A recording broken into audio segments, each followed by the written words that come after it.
pour voir celle qui avait fait cela. Verset 33. La femme, effrayée et tremblante, sachant ce qui s'était passé en elle, vint se jeter à ses pieds et lui dit toute la vérité. Verset 34. Mais Jésus lui dit, ma fille, ta foi t'a sauvée, va en paix et sois guérie de ton mal. Gloire à Dieu. Nous connaissons toute cette histoire, je vais essayer de la résumer parce que nous n'avons plus beaucoup de temps. Alléluia, parce que quelqu'un qui m'écoute ce soir a besoin de ce message. Il y a quelqu'un qui m'écoute ce soir qui a besoin de ce message. Alléluia. Et le point le plus important que j'aimerais toucher au travers de ce message, toi qui es en train de m'écouter, bien-aimé dans le Seigneur, c'est déjà la première chose que j'aimerais que tu comprennes, toi qui es en train de m'écouter, quelle que soit la situation que tu traverses, écoute-moi très bien, quelle que soit la situation que tu traverses, il y a une solution. Écoute-moi très bien. Quel que soit le problème que tu traverses, il y a une solution. Je suis en train de m'adresser à quelqu'un qui m'écoute ce soir. Parce que ce message, il doit sortir. Ok? Je devais l'apporter depuis la semaine passée, mais je dois l'apporter. Il doit sortir. Parce que quelqu'un a besoin de ça. Quelqu'un qui m'écoute aujourd'hui ou quelqu'un qui va m'écouter doit comprendre cela. Rien n'est impossible à Dieu. Ça, c'est un fait qui est établi. Ok? C'est un fait dont nous tous nous connaissons.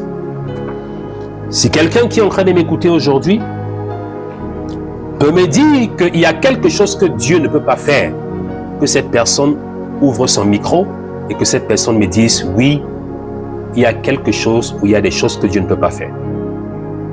Déjà sur ce plan, il faudrait que nous soyons tous d'accord. Ok? Parce que je ne veux pas apporter ce message comme étant tout simplement un test factuel, une histoire très bien, une histoire heureuse, avec une fin heureuse. Mais j'ai tout simplement envie de pouvoir prophétiser ce message. Lorsque je dis prophétiser ce message, c'est de rendre ce message prophétique dans la vie de quelqu'un qui est en train de m'écouter. Que ce message devient une prophétie dans la vie de quelqu'un qui est en train de m'écouter. Pourquoi? Parce que chacun d'entre nous, nous avons des situations que la plupart du temps, l'ennemi souffle dans nos oreilles en disant « Ce problème-ci, il n'y a pas de solution à ça. Ce problème-ci ne peut pas être résolu. Ce problème-ci, ça ne va aller nulle part. Cette situation-ci, personne ne peut t'aider. Ce problème-ci, même la prière ne peut pas t'aider. » Ok? Tout le temps, nous avons ce genre de situation. Et je dis ça pourquoi? Parce que la majorité des personnes qui me contactent, toujours, la plupart du temps, viennent avec ce genre de problème, de situation dans laquelle ils sont complètement désorientés, découragés. Et aujourd'hui, je parlais avec une sœur en Christ qui m'a envoyé un message qui me disait qu'elle est sur le point d'abandonner parce que rien ne marche dans sa vie. J'étais en train de lui dire qu'il ne faut pas te décourager, il ne faut pas abandonner. C'est très important. Pourquoi? Parce que l'abandon ne vient pas de Dieu, mais l'abandon vient du diable. Ok? Ce n'est pas parce que tu es en train de demander quelque chose, ce n'est pas parce qu'il y a quelque chose qui ne marche pas, ce n'est pas parce que tu es entre le marteau et l'enclume à un moment bien précis d'une saison de ta vie que tu vas vouloir abandonner. Ce n'est pas parce que tu penses que Dieu ne t'écoute pas, que les choses ne marchent pas comme tu veux, que tu dois abandonner. Non. C'est pour cette raison qu'au départ, j'ai bien voulu que nous soyons tous sur la même page. Ok? La même page, c'est quoi? Nous savons que rien n'est impossible à Dieu. Nous sommes d'accord sur ça, ok? J'aimerais que nous soyons d'accord sur ça. Parce qu'il faut aller à la base pour comprendre bien certaines choses. Ok? Nous tous nous connaissons, nous tous, nous savons qu'il n'y a rien qui soit impossible à Dieu. Ok? C'est très important. Dieu peut tout accomplir. Dieu peut tout réaliser parce qu'il est Dieu. Ok, mettons ça dans nos têtes. Ok, basculons dans l'histoire de cette femme. La Bible nous dit que cette femme avait un problème de maladie, un problème de perte de sang. La Bible dit qu'elle a été atteinte. Ok, mais lorsque nous prenons le verbe atteindre, la plupart du temps, ça veut dire que c'est quelque chose qui a été ciblé. Ok? C'est quelque chose qui a été relâché. En quelque sorte, c'est comme une attaque. C'est pour ça qu'on dit qu'elle a été atteinte. Ok? C'est très important. Lorsqu'on essaye d'aller dans la traduction grecque, c'est un peu ce que ça veut dire. Donc ça veut dire que ce n'est pas quelque chose qui est arrivé par hasard. Elle a été atteinte d'une maladie, la perte de sang. Ok? Donc, c'est quelque chose qu'il a ciblé en particulier. Et toi qui es en train de m'écouter, c'est la même chose. Le problème dans lequel tu te trouves présentement, c'est quelque chose aussi qui t'a ciblé. Ce n'est pas un hasard. Ce n'est pas une coïncidence. Tu n'es pas dans cette situation par hasard. Tu ne te trouves pas dans ce problème par hasard. Ok? Parce que tu as été ciblé par ce problème. Tu as été ciblé par cette situation. C'est très important. Mais là n'est pas la fin. Et lorsque nous continuons à lire l'histoire de cette femme, la Bible dit ceci que elle a beaucoup souffert. Ok? Et elle n'avait éprouvé aucun soulagement. Mais au concret, sa situation s'empirait de plus en plus. Vous devez comprendre ça. Ce que vous devez comprendre, bien-aimés dans le Seigneur, c'est que cette femme servait Dieu. Parce que c'était quoi? C'était une fille d'Israël. C'est très important. Donc, elle servait Dieu au travers de la loi de Moïse. Donc, ce n'est pas quelqu'un qui n'avait pas de relation avec Dieu. Vous devez savoir ça. Donc, ça veut dire quoi, bien-aimé dans le Seigneur? Ça veut tout simplement dire que ne pense pas que c'est parce que tu sais Dieu que tu n'auras pas de problème. Ok? Donc là, nous sommes au même point d'égalité.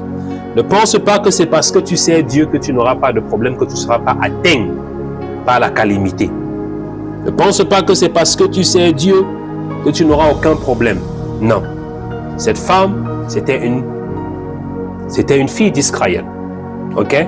Elle servait Dieu au travers de la loi de Moïse. Mais elle souffrait. Tout ce qu'elle avait, elle a dépensé, ok, chez les médecins, chez les marabouts, partout. Elle est allée partout pour trouver une solution humaine à son problème. Et beaucoup parmi nous, nous essayons ici de trouver une solution humaine à nos problèmes. La plupart du temps. On va aller chez les docteurs, chez les médecins, on va se déplacer. La Bible dit qu'elle est allée partout, ok, pour essayer de trouver un soulagement à son problème. Mais la situation allait de pire en pire, ok. La déception et la souffrance, ok, étaient son lourd tribut. Car il fallait payer cela qu'elle pensait qu'elle pouvait la sauver. Donc tout son argent, toutes ses économies qu'elle avait, elle dépensait. Elle pensait que c'est là-bas que allait venir la solution à son problème. On continue. La Bible dit qu'elle avait dépensé tout ce qu'elle possédait. Loin de Dieu, ok? Elle est partie à l'extérieur pour essayer de trouver une solution à son problème. Mais lorsqu'elle s'est rendue compte que le monde, les docteurs, les hommes, les médecins, sa force personnelle ne pouvaient pas l'aider, elle se dit en elle-même, je vais décider de retourner vers Jésus-Christ. Se décider enfin à avoir recours à celui qui seul peut sauver. Après elle est partie tout faire à l'extérieur, tout. Mais lorsqu'elle s'est rendue compte que rien n'a marché, elle est venue en elle-même dans ses sens et elle s'est dit, je vais retourner à l'essentiel. L'essentiel, c'est qui? L'essentiel, c'est Jésus-Christ. Bien-aimé dans le Seigneur, Je suis en train de te donner la solution à ton problème, toi qui es en train de m'écouter. Ce problème dont tu es en train de penser que Dieu ne t'écoute pas, je vais tout simplement te dire ceci, je suis en train de te donner la solution à ce problème. Et le problème de la femme à la perte de sang est sur plusieurs volets.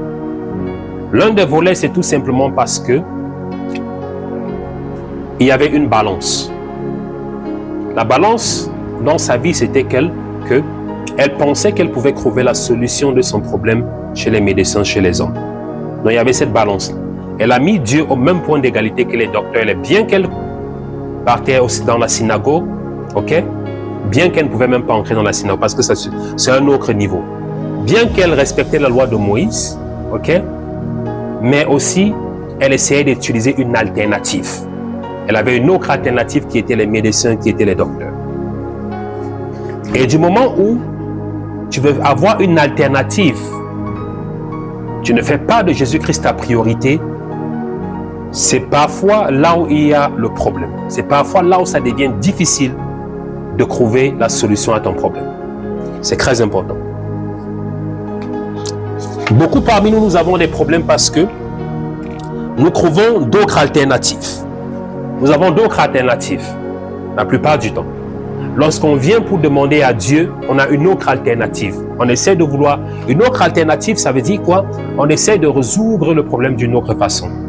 Sur le plan humain, on essaie de trouver l'aide des hommes, l'aide des médecins, ce qui n'est pas mauvais, ok? Je ne suis pas en train de dire qu'on ne peut pas regarder. Mais le plus important, l'alternative que nous regardons ne doit pas, en quelque sorte, on ne doit pas mettre notre foi plus dans l'alternative que dans Jésus-Christ. Et c'est ce que beaucoup de personnes commettent. Ok? Ça veut dire qu'on met plus notre foi dans les médecins, dans les hommes, dans n'importe quel que soit ton problème. Dans les juges, c'est là où ta foi est plus posée. C'est là où ta foi est plus grande. Donc ça veut dire qu'on croit plus à ce que les juges vont nous dire, on croit plus à ce que les docteurs vont faire que ce que Jésus-Christ va faire. C'est là où il commence à avoir problème. Et c'est toujours là où il y a problème. Et c'est là où il y a blocage la plupart du temps. Donc, toi qui es en train de m'écouter aujourd'hui, la situation que tu es en train de traverser présentement, c'est tout simplement parce que tu as une autre alternative et ta foi est plus dans cette alternative que dans Jésus-Christ. Elle est simple. Je suis en train de vous décortiquer l'histoire de cette femme à la perte de sang et vous expliquer comment vous pouvez aussi ancrer dans le miracle. C'est très important. Donc, l'autre alternative que vous utilisez, du moment où votre foi se trouve plus dans cette alternative que dans Jésus-Christ, alors automatiquement, il n'y aura aucun résultat. Bien-aimé dans le Seigneur, c'est très important. Vous devez savoir cela. Mais la femme à la perte de sang avait compris rapidement. Elle avait compris ça rapidement.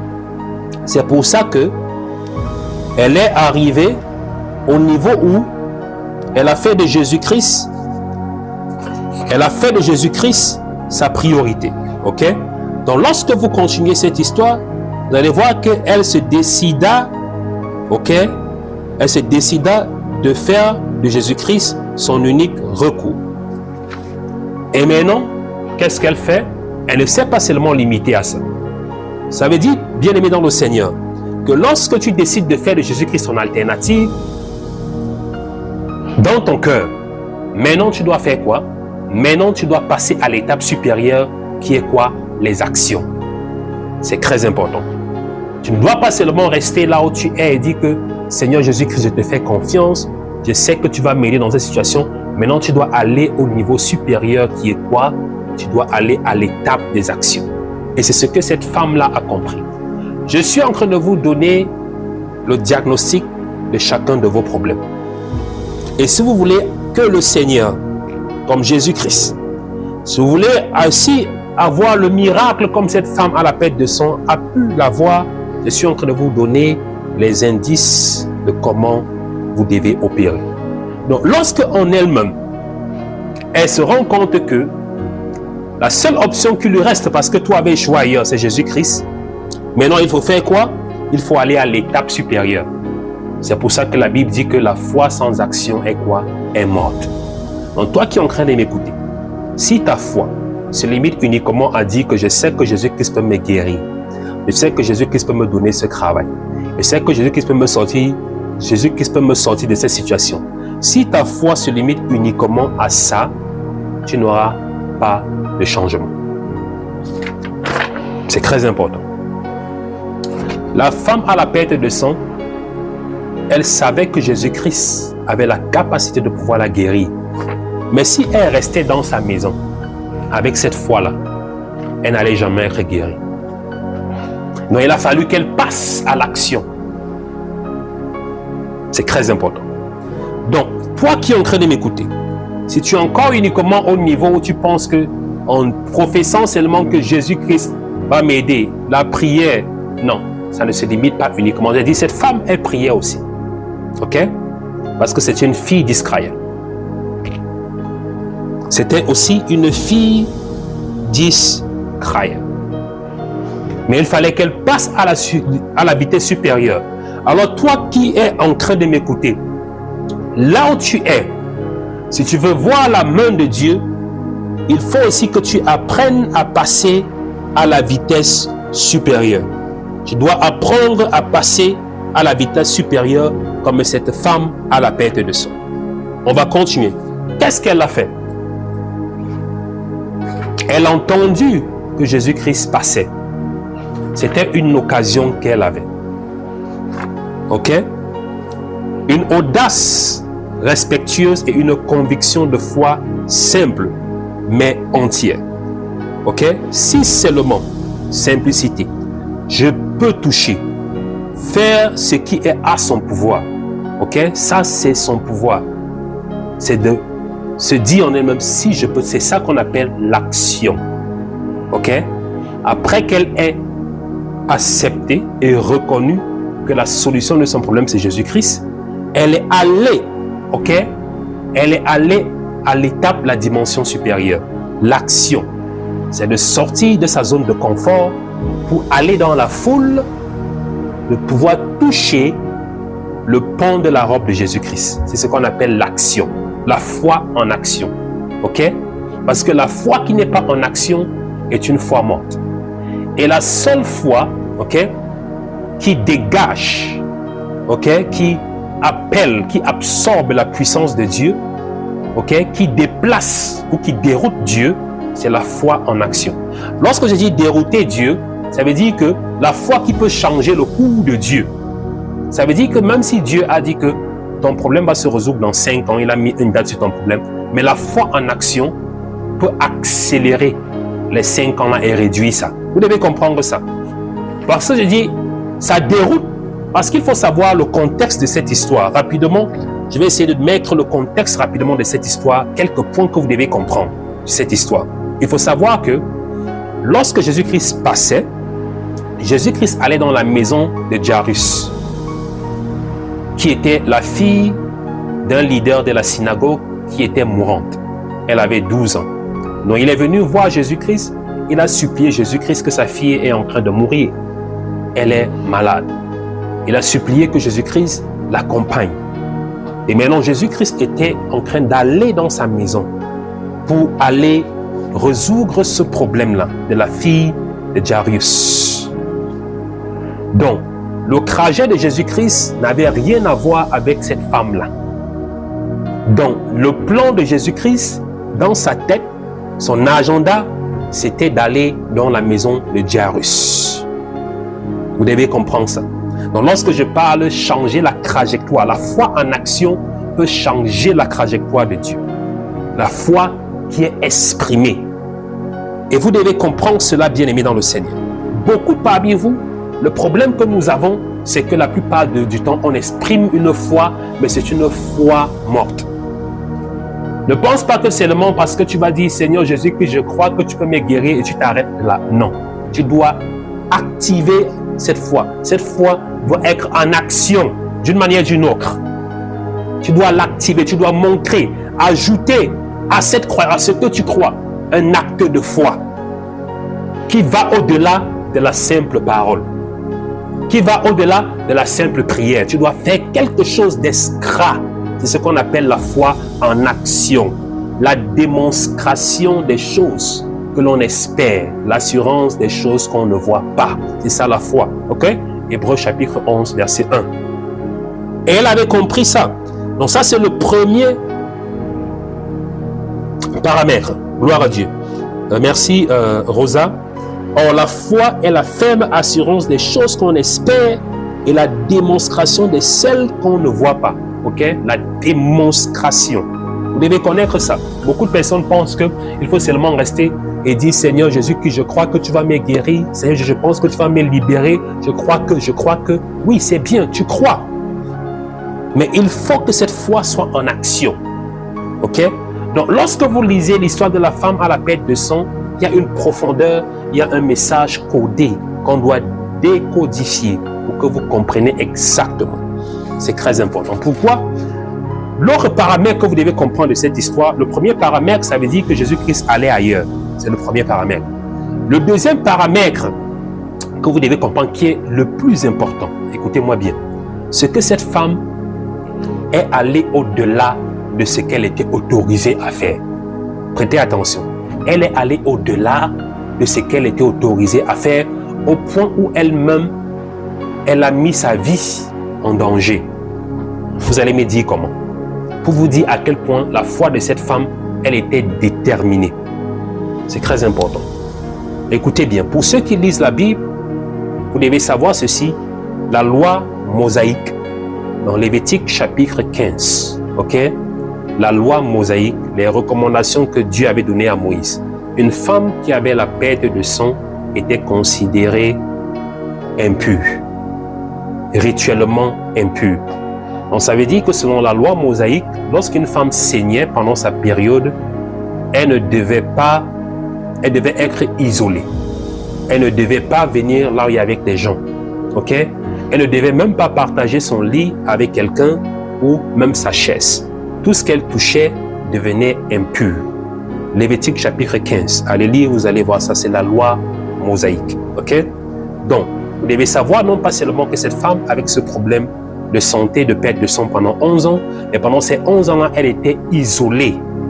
Donc ça veut dire qu'elle ne pouvait pas aller en public, elle ne pouvait pas aller au marché, elle ne pouvait pas aller au synagogue, elle ne pouvait pas aller en famille, elle était considérée impure.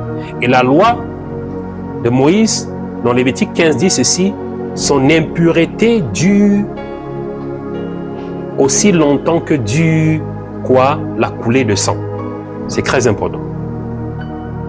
Parce que lorsque le sang s'arrêtait, la femme arrêtait de saigner, elle devait passer par un processus de purification. La plupart du temps, c'était le 8e jour. Mais le problème avec cette femme, c'est que sa perte de sang ne s'arrêtait pas. Comme la plupart du temps, les menstrues s'arrêtent après un certain moment. Mais pour elle, c'est pendant 12 ans non-stop. Donc ça veut dire que pendant ces 12 années-là, elle était recluse, elle était isolée. C'est ce que beaucoup de gens ne connaissent pas. Ok? Donc je vous donne cet indice-là. Donc son problème et sa douleur étaient plus profondes. C'est vrai que la Bible n'indique pas trop l'aspect du rejet, l'aspect de l'isolement, mais c'est très important, c'est un facteur qui est important. Pourquoi? Parce que ce facteur-là nous permet de comprendre qu'elle a risqué sa vie. Parce que selon la loi, lorsque elle allait dans la foule, ok, toute chose qu'elle allait toucher devenait impure. Donc ça veut dire que sur le point, dans son quartier là où elle était, tout le monde la connaissait déjà. Et si on la voyait là où il y avait le monde, où il y avait les gens, on pouvait la lapider. C'est pour cette raison que elle n'a pas voulu que Jésus-Christ ou les gens sachent ce qui s'est passé. C'est pour ça qu'elle est venue toucher le pan de la robe de Jésus-Christ en cachette. Donc vous devez comprendre ces choses-là. Vous comprenez que la plupart du temps, d'autres personnes venaient devant Jésus-Christ et disaient, voici mon problème. Rabbi, voici mon problème. Comme la femme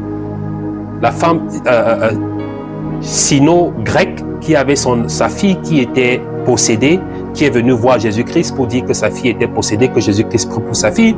Jésus-Christ lui a dit, on ne donne pas la nourriture des enfants aux chiens. Elle a dit, oui, même les chiens mangent sous la table des enfants. Ok. Donc, plusieurs exemples, vous allez voir, plusieurs femmes qui avaient des problèmes, elles venaient ouvertement présenter leur requête à Jésus-Christ. Mais celle-ci, par contre, elle s'est cachée. Elle est venue par derrière pour toucher le pont en cachette, parce que pour elle, c'était de venir juste toucher et de partir. Pourquoi? Parce qu'on ne devait pas la voir. Pourquoi on ne devait pas la voir? Pourquoi elle a couvert son visage? Parce qu'on savait qu'elle était impure rituellement selon la loi. Elle ne devait pas être là où il y avait des gens. Elle ne devait toucher personne. Elle ne devait toucher rien. Parce que tout ce qu'elle touchait pendant cette période de menstrue était considéré impur. Ok? Donc, c'est là où, ce qui fait en sorte qu'elle est venue en cachette. Donc, sa foi a été tellement forte au point où elle a bravé même cet obstacle-là. Donc, ramenons ça rapidement à nous. Je vais être très rapidement, je vais clôturer. Question de temps. Ramenons ça rapidement. Bien-aimés dans le Seigneur, combien parmi nous faisons autant de sacrifices? Quels sont les sacrifices que nous faisons? Combien parmi nous, quels sont les sacrifices que nous faisons pour montrer à Dieu effectivement que nous avons confiance en lui, pour montrer à Dieu que effectivement, Seigneur, mon cœur est sur toi. Donc, lorsque vous regardez l'histoire de cette femme qu'elle a touché le pan de la robe de Jésus-Christ et la perte de sang s'arrêta, ne pensez pas que ça se limite uniquement à ce niveau-là. Parce qu'elle a prouvé, ok, elle a mérité son miracle. Au point où, lorsqu'elle toucha le pan de la robe de Jésus-Christ, lorsqu'elle toucha le pan de la robe de Jésus-Christ, bien-aimé dans le Seigneur, Jésus-Christ ne connaissait pas. Jésus-Christ ne connaissait pas. Comment Jésus-Christ a su que quelque chose s'est passé?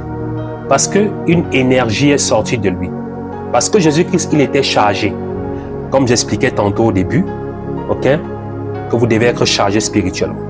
Donc, lorsqu'elle a touché le pan de la robe, Jésus-Christ a senti une force sortie de lui.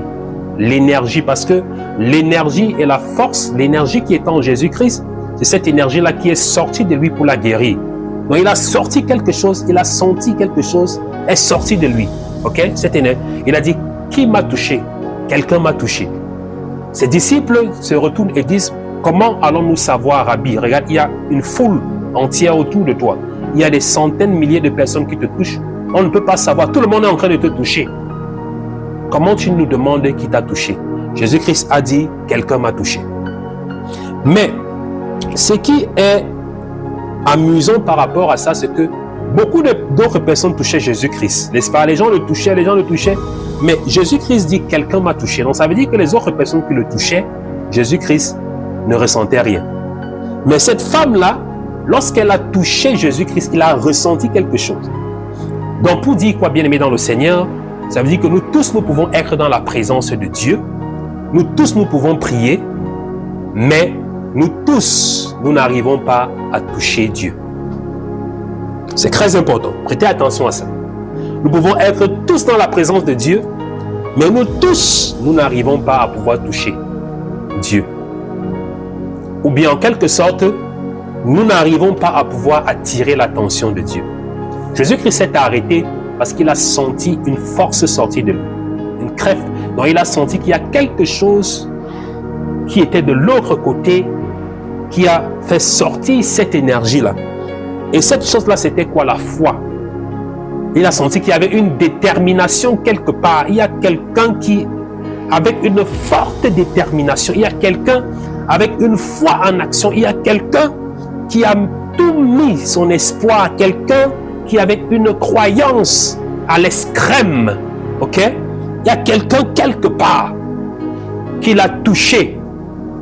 Quelqu'un quelque part qui a mis tout dans ce toucher. Contrairement aux autres qui étaient autour de lui, qui le touchaient tout simplement sans, au préalablement, le toucher sans son cœur, sans leur cœur. Et il s'est arrêté, et c'est là que la femme, dans cette peur, est venue confesser en disant que c'est elle.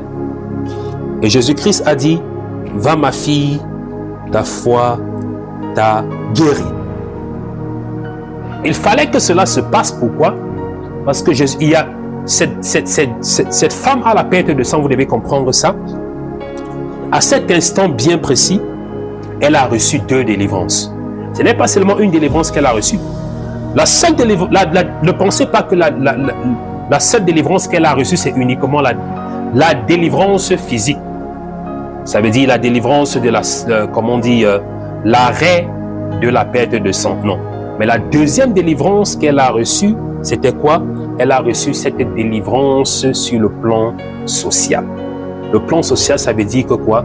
Parce qu'elle était rejetée par tout le monde à cause de sa condition. Elle ne pouvait pas aller au milieu des gens. Donc lorsque Jésus-Christ déclare « Va ma fille, ta foi t'a guéri », Jésus-Christ est en train de... C'est pour ça que Jésus-Christ voulait qu'elle se présente. Jésus-Christ voulait qu'elle sorte, qu'elle ne se cache pas. Parce que lorsque Jésus-Christ lui dit « Va, ma fille, ta foi t'a guéri », non pas seulement Jésus-Christ sait qu'elle est déjà guérie, mais Jésus-Christ est en train de vouloir faire comprendre à tout le monde que cette dame n'a plus ce problème de perte de sang, que automatiquement elle ne doit plus être rejetée. Elle ne doit plus être isolée. C'est pour cette raison que Jésus-Christ a voulu rendre son miracle public. Il a voulu rendre son miracle public. C'est pour ça qu'il a voulu qu'elle se présente. Il pouvait bien continuer, mais il a voulu devant tout le monde faire comprendre à tout le monde que cette femme, à partir d'aujourd'hui, à partir de cet instant, ne doit plus être isolée, ne doit plus être rejetée. Pourquoi? Parce que selon la loi, elle était condamnée par la loi, mais elle a été sauvée par la grâce. Condamnée par la loi, restaurée par la grâce. Et c'est pour cette raison qu'à partir d'aujourd'hui, elle est guérie.